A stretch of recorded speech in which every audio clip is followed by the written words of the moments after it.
Today we're speaking with Professor Julia Adler-Milstein of the University of Michigan, and we are going to be speaking about health information and communication technologies and how they can be used to improve the safety and quality and efficiency of healthcare. Julia, welcome. Hello, thank you.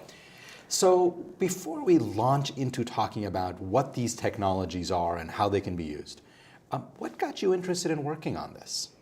Yeah, I mean, I'm not really a techie person at all, but really what intrigued me was the fact that once you have information and information technology tools in place, it enables you to understand what you're doing and improve the performance of the healthcare system in a way that you couldn't do without the data and underlying technologies. So you see this as a tool? Absolutely. It's clear that it is a tool and it can be used in a lot of different ways. And so we're just starting to get a handle on what that looks like. But yeah, I very much think of it as part of a whole suite of bringing technology tools to healthcare. Great.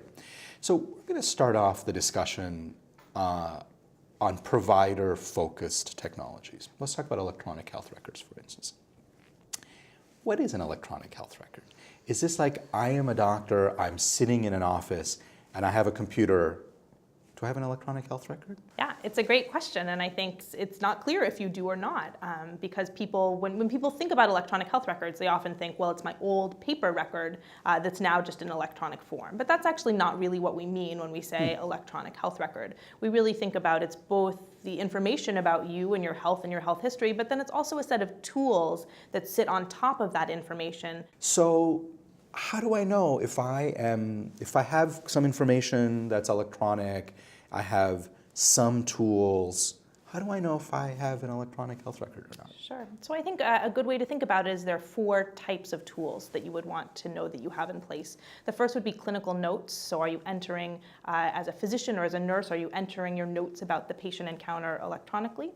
The second piece would be results and results management. If you want to look up the laboratory or radiology test about a patient, can you do that in your electronic system? The third would be some type of electronic ordering. So when you're placing the order for that laboratory or radiology test, are you doing that piece electronically? Yep. And then the fourth bucket would be decision support. So is there something that's sort of proactively alerting you, the physician, about care gaps that may have been missed or potential errors? I want to cover one more, which is health information exchange. You know, when I'm practicing in the hospital, the sheer number of times I see a patient who's transferred from another institution, and now they're coming in and I'm worried that there's some sort of relationship with what they have now to the surgery they had last year, and I can never get the information. It's incredibly frustrating. And even when our system has an electronic record, the hospital where they got the other care has an electronic health record. What we end up doing is literally printing things out and faxing it over. So what's up with that? What's going on in terms of trying to fix that in America? What do we know about it in other places?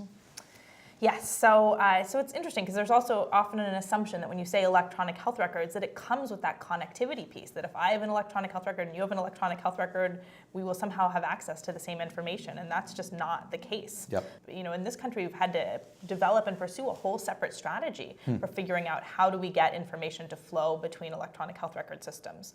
What's really interesting about healthcare, we spend all this money on health, and yet there's so little information that's available to patients, right? You can go online and look up the quality of restaurants. You can go on Facebook and get all of this detailed information about your family and your friends.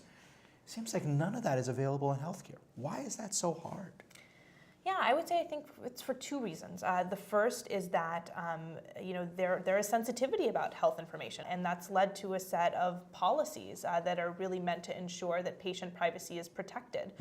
And in a lot of ways, those policies are good, but they do limit access and the ability to share data.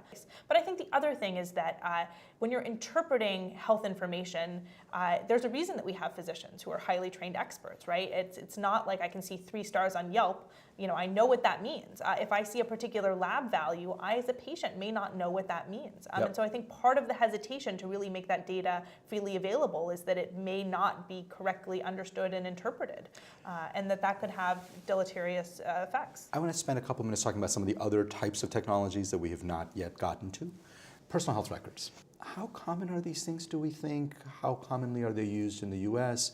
What do we know about it globally? Anything you can comment on? I think what we know now is that they're not in widespread use, even when they are available to patients. It's been really hard to sort of get patients to engage, the sort of average patient in managing their health and using these tools. And my hunch is that it's a combination of the fact that the tools aren't particularly terrific. There's a lot of improvement that could be made in the technologies themselves, but that also we haven't made managing your health exciting to patients. And so if you have your choice of checking Facebook or checking your personal health record, I mean, I think we all know what we'd pick. Right.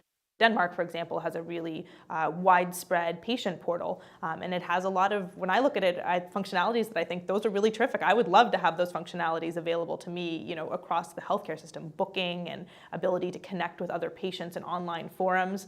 But they've, had challenges getting patients to really use it. Got it. Telehealth, another sort of important topic. People have focused a lot on it as a tool for improving access, improving quality. So what we know here in the US is that about 42% of hospitals say that they at least have some telehealth capability.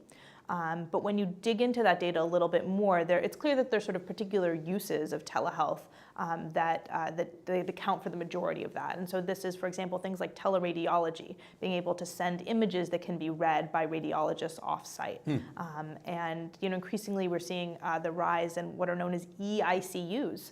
So this is where patients are in an ICU at a given hospital, but it may be a smaller hospital. And so it just doesn't make sense for them to have a full-time intensive care physician staffing that hospital. So what they do is they rely on telemedicine to basically share information about those patients with ICU physicians who are sitting somewhere else in the country or potentially the world who can care for those patients remotely. But what's perhaps interesting about it is that it's really existed separate and apart from the other types of information technology in healthcare that we've been talking about. So you don't see a lot of integration between these telehealth technologies and electronic health records. And so it'll be interesting to see if they all come together, because it's a huge potential source of data that's being generated on the telemedicine side.